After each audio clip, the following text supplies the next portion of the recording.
एक गांव में किशन नाम का गडरिया रहता था। वह लालची स्वभाव का था। हमेशा यही सोचा करता कि किस प्रकार वह गांव में सबसे अमीर हो जाए। उसके पास कुछ बकरियां और उनके बच्चे थे जो उसकी जीविका के साधन थे। एक बार वह गांव से दूर जंगल के पास पहाड़ी पर अपनी बकरियों को चराने ले गया। अच्छी घास ढूंढने के चक्कर में आज वो एक नए रास्ते पर निकल पड़ा। अभी वह कुछ ही दूर आगे बढ़ा था कि तभी अचानक तेज बारिश होने लगी और तूफानी हवाएं चलने लगी। तूफान से बचने के लिए गडरिया कोई सुरक्षित स्थान ढूंढने लगा। उसे कुछ ऊंचाई पर एक गुफा दिखाई दी। गडरिया बकरियों को वही बांध उस जगह का जायजा लेने पहुंचा तो उसकी आंखें फटी की फटी रह गई। वहाँ बहुत सारी जंगली भेड़ें मौजूद थी। मोटी तगड़ी भेड़ को देखकर गडरिए को लालच आ गया।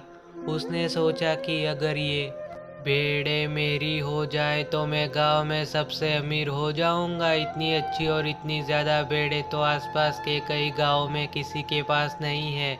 उसने मन ही मन सोचा कि मौका अच्छा है, मैं कुछ ही देर में इन्हें बहला फुसला कर अपना बना लूंगा, फिर इन्हें साथ लेकर गांव चला जाऊंगा। यही सोचते हुए वह वापस नीचे उतरा। बारिश में भीगती अपनी दुबली पतली कमजोर बकरियों को देखकर उसने सोचा कि अब जब मेरे पास इतनी सारी हट्टी कट्टी भेड़ें हैं तो मुझे इन बकरियों की क्या ज़रूरत।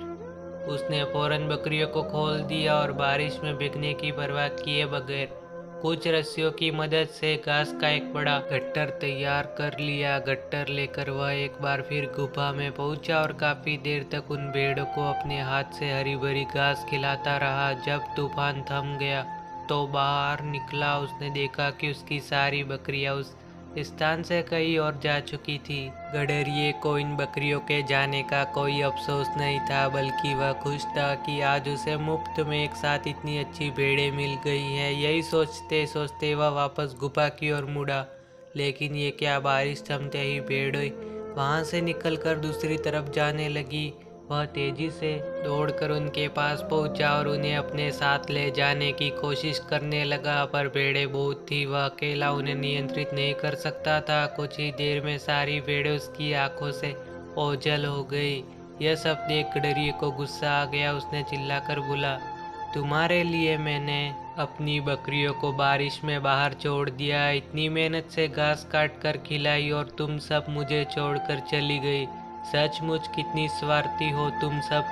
गडरिया बदहवास होकर वहीं बैठ गया। गुस्सा शांत होने पर उसे समझ आ गया कि दरअसल स्वार्थी वो भेड़ें नहीं बल्कि वो खुद है, जिसने भेड़ों की लालच में आकर अपनी बकरियां भी खो दी। मोरल ऑफ द स्टोरी, कहानी से सीख, लोभ का फल नामक यह कहानी हमें सिखाती है कि जो व्यक्ति स्वार्थ और लोभ में फंसकर अपनों का साथ छोड़ता है उसका कोई अपना नहीं बनता और अंत में उसे पछताना ही पड़ता है।